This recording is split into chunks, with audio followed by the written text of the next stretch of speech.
Hey there, this is Kamal, and in this video I want to carry on with what we were learning in the previous video about Angular. So let's get started. Okay, so in the previous video we've seen how we can actually retrieve the data from the database. So what we have done was that we actually created a database using the JSON server. So we downloaded the JSON server, we created the database, and we actually interacted through that database and we retrieved our data from that database. So for that we created a service layer. We also had a URL which we had to interact with, and we created two functions. One was to retrieve the data and the second one was to actually delete the post, right? So we have seen how we can actually execute this by using the HTTP module, and we've also seen how we can actually create observables and how we can subscribe to those observables by using the subscribe function. So in this video we'll add on to this delete functionality, and we'll also actually make changes, and we'll also see how we can actually create a new blog post as well. So before doing that, let's actually initiate our server. So I've already done that. I've opened my server. I've also started my JSON server as well, so that is running as well. So now what I'll do is that I'll open my browser and you should see the output. So we have the post in the home page as well as in the blog page. So the functionality is the same for both of these.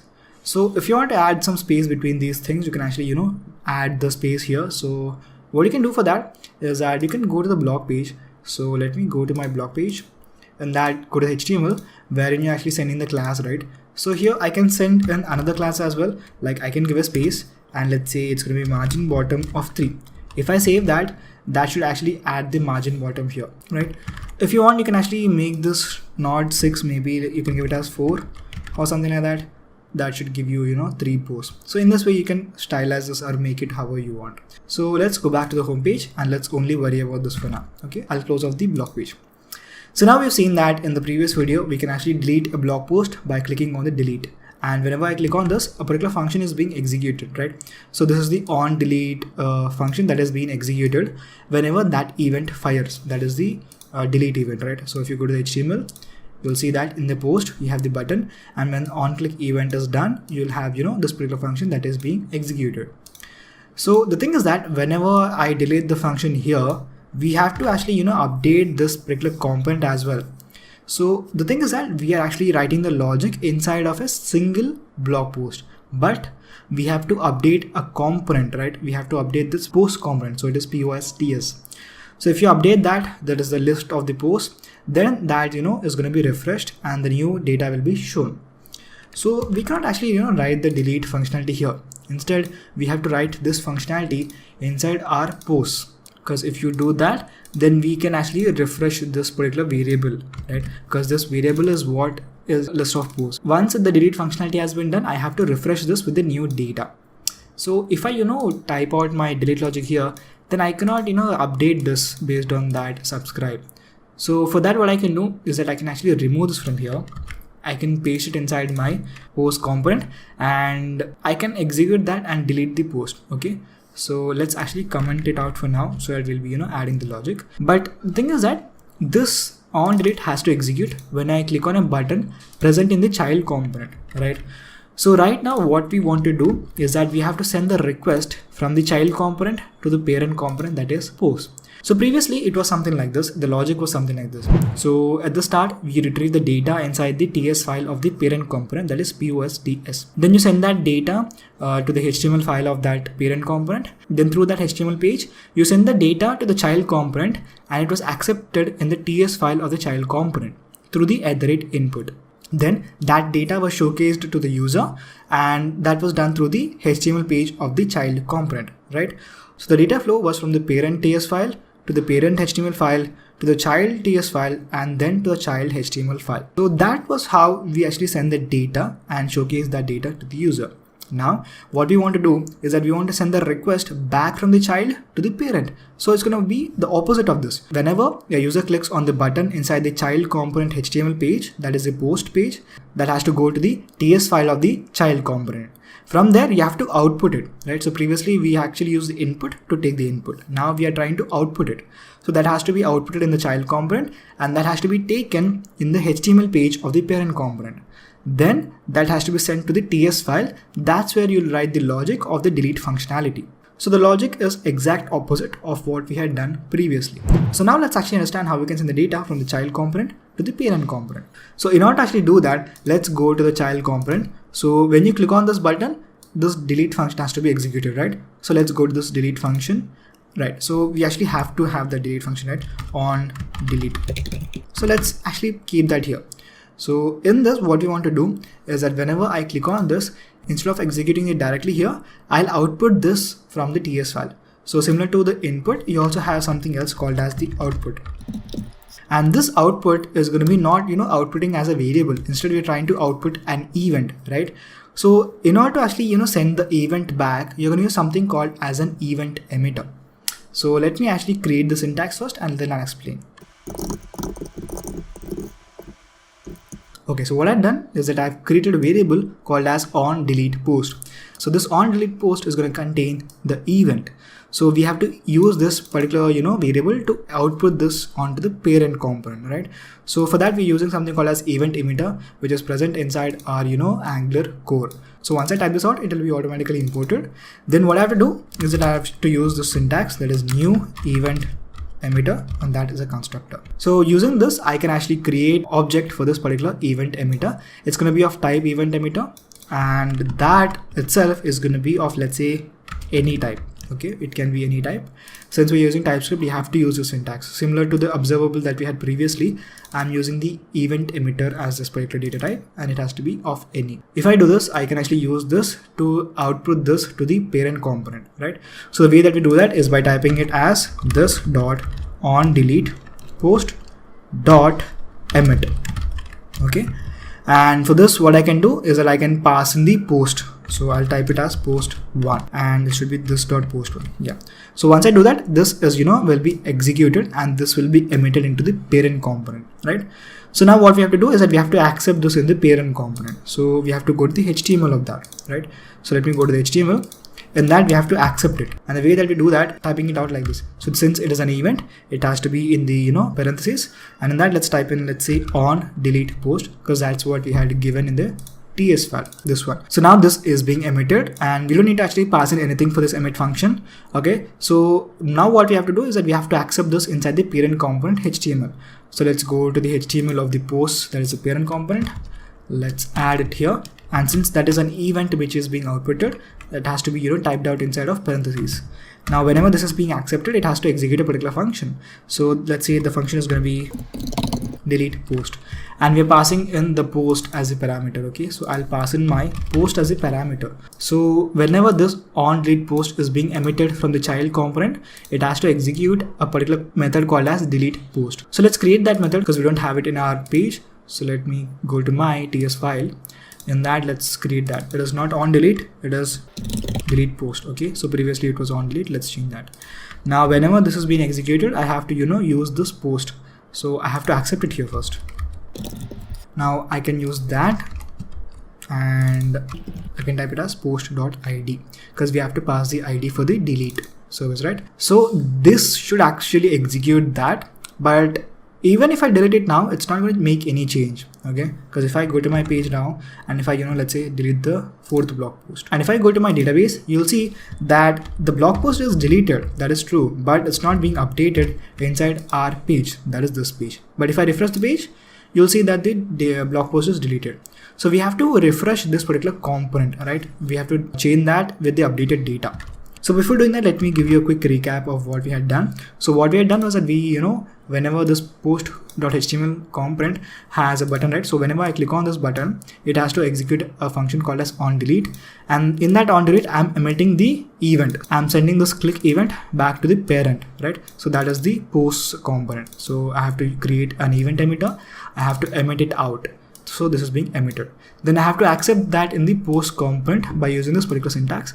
And since it is an event, I have to use parentheses. If it was a variable or something like that, I could have used the square brackets, but it is an event, right? So I have to use this. Now, since this has been accepted, once it has accepted, it has to execute a function called as deletePost. That is what I had written here. And I'm sending my, post that I have here to this deletePost method. And in that, I'm trying to execute the service layer function, that is the deletePost, right? Now, if I, execute this, and if I subscribe to this, I can execute some logic, right? So whenever this post has been deleted, after it has been deleted, I have to update this particular variable with the newer post. So let me create an arrow function saying that once it has been deleted, I have to do one thing, and that is I have to change this data, and we can do that by something called as the filter. So that is a function that is used to filter out the data, right? So let's say I have 4 posts, I have deleted the 4th one. Now I want to filter out this particular post variable by removing the 4th one. So I have to remove that, and I have to filter out all the remaining ones. So let me actually type it out and I'll explain that to you. Okay, so the syntax is going to be this dot post is equal to this dot post dot filter, right? So I'm filtering out this and I'm adding that back again to the same variable. Now inside this filter, I have to write the logic of actually what I have to filter.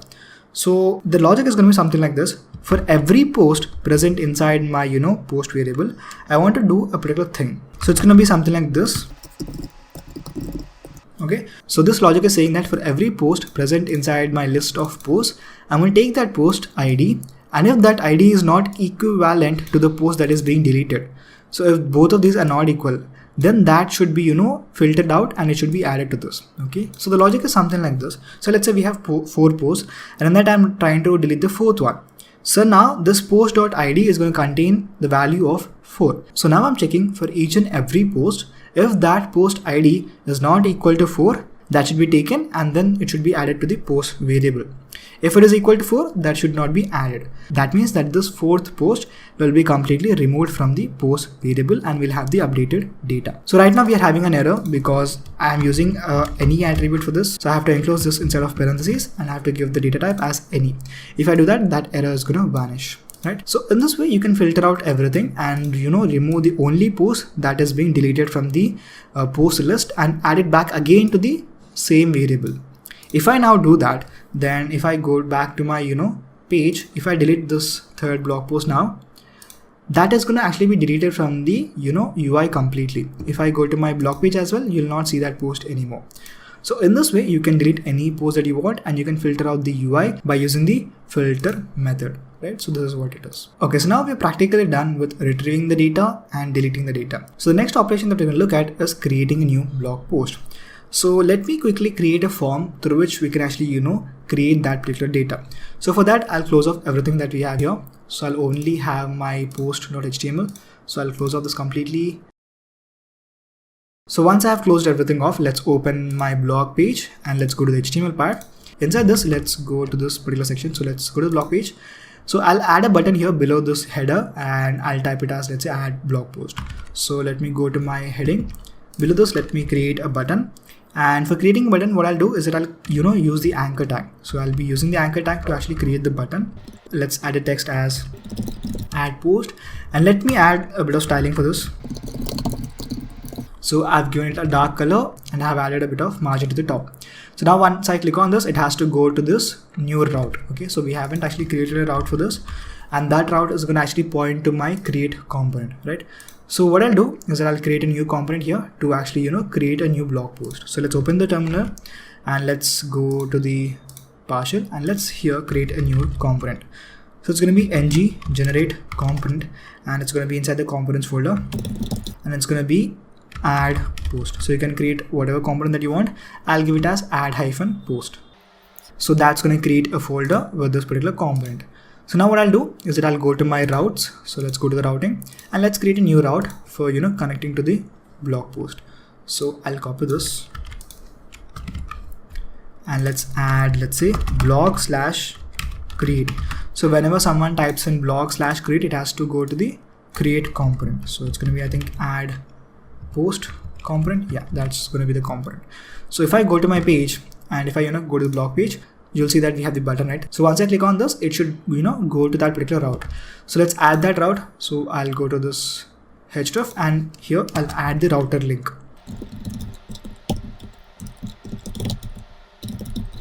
So once I save that, if I now click on the add blog post, that should redirect me back to the blog create and you're gonna have add post works. So now inside this add post, so let me open this and let's go to the add post.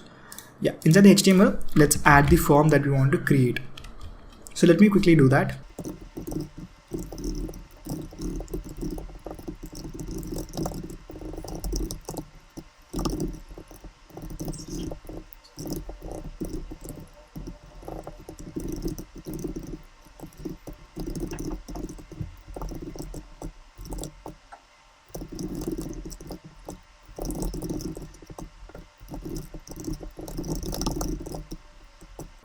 Okay, so now we actually have a form. In that we have an input tag and we also have another input tag.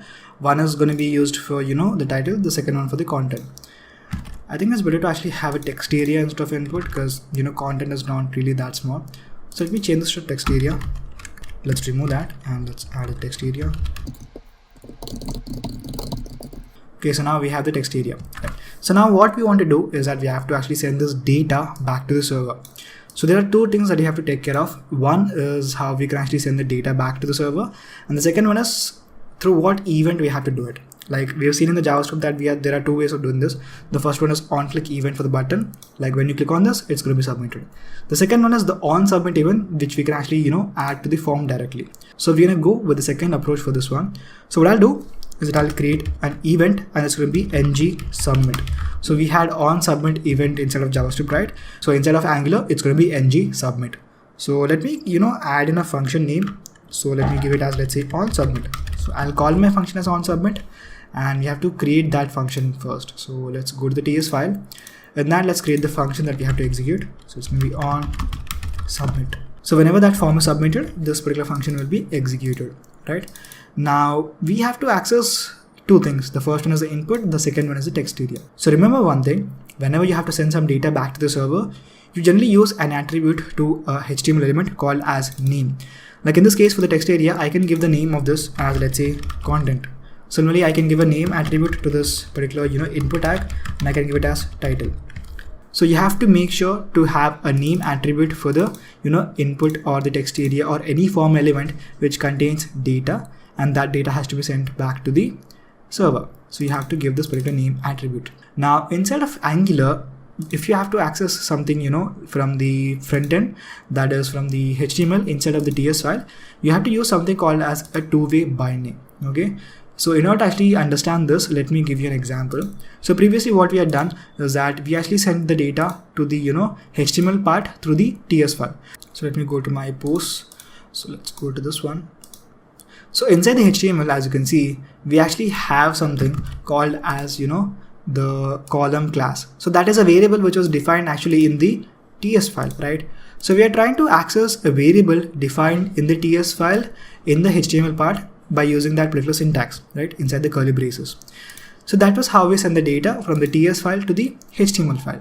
Now what we want to happen is that we have to take the data from the HTML file. So the user is going to type it inside the input box, and we have to take that data, then send that data to the TS file, right? So that is backward. So we can do that in multiple ways, and the easiest way would be to use the two-way binding. So in a two-way binding, what happens is that we combine the event binding with the normal property binding, right? So we've seen how we can implement the data by using the square brackets, right? So in the blog post, you see that we send the data using the square brackets. Similarly for the events, we send the event using the parentheses. Now we're going to combine both of this and create a two-way binding. Okay, so let me showcase that to you directly here. Let me create a two-way binding here. So the two-way binding syntax is combination of both of these. So it's going to be square brackets. Instead of that, it's going to be the parentheses. Now inside this, you have to type in something called as ng model. So this ng model is part of the form attributes that we can use inside of Angular. So this forms module is not directly present inside of Angular. You have to import it, right? So let me actually quickly import the forms module, then we'll see what we can do. So let me go to my app module.ts. Inside this, we have to import the forms module.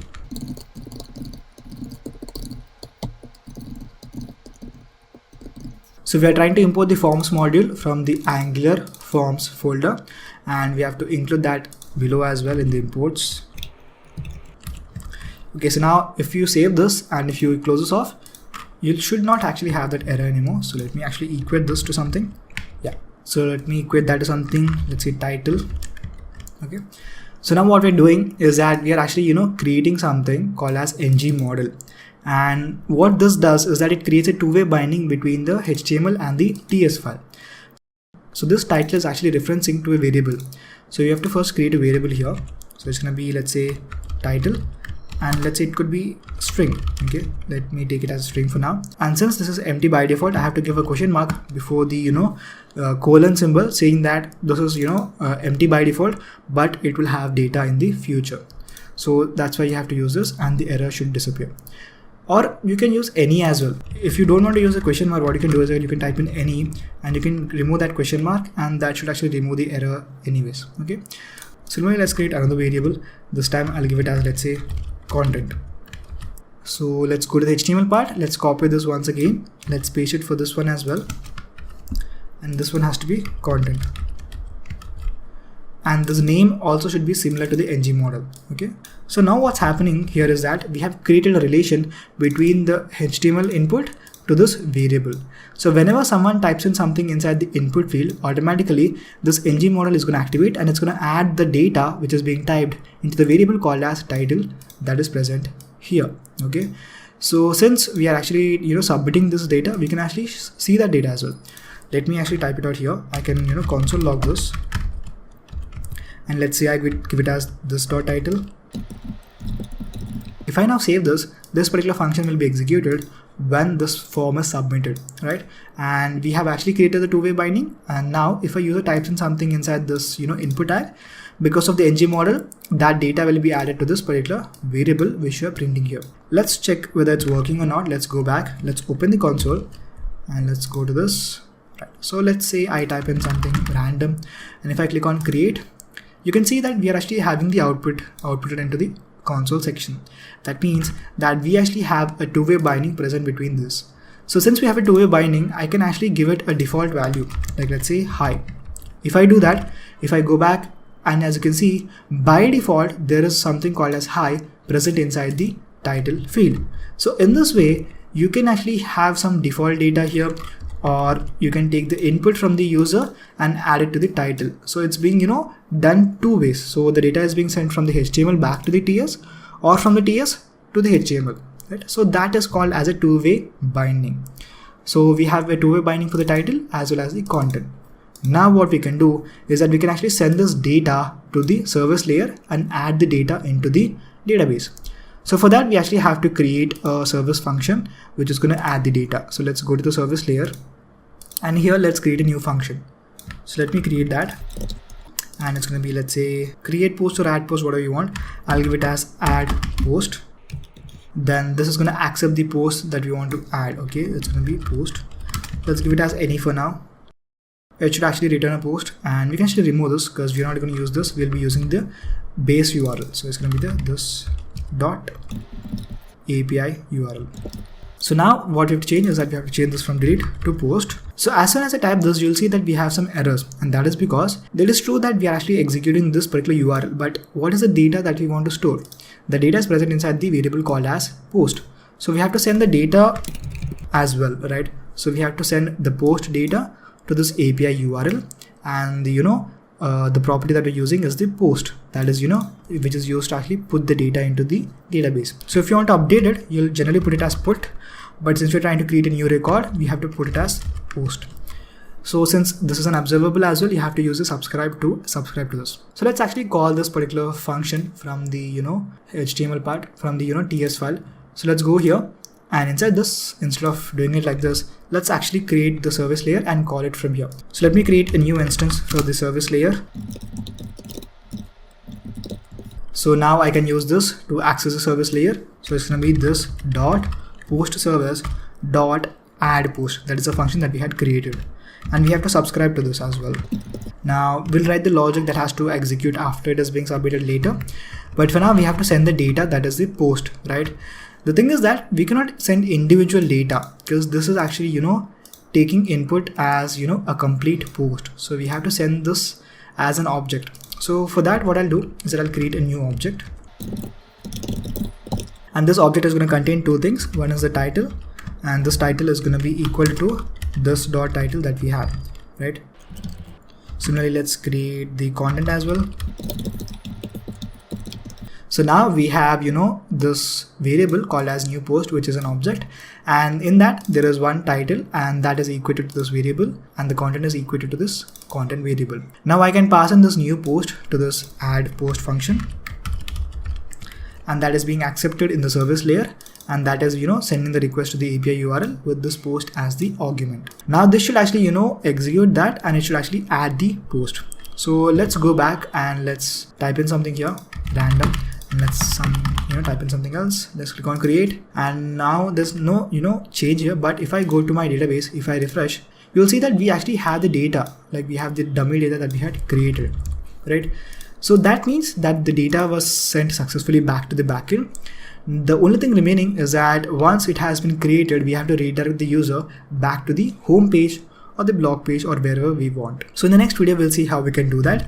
And we'll also see how we can actually create, a function to update the data as well. Alright, so before closing this off, I just wanted to say that this video was made in collaboration with packetcode. So packetcode is a training and placement company located in Hyderabad. And these videos were specifically made for the job guarantee training program that they have going on right now. And that is the full stack Java developer program. So apart from these free video lectures, they also have some premium content as well, like lecture notes, practice and test papers for you to get better at your core concepts. And they also have offline as well as online classes for this program. And they also conduct multiple demo sessions as well. So you can attend any of these demo sessions and understand the things they are teaching as well as their training approach firsthand. So if you're interested, I've provided the website link in the description down below. You can go there and check them out. So that's it for this video, guys. I hope you have liked what you've seen till now.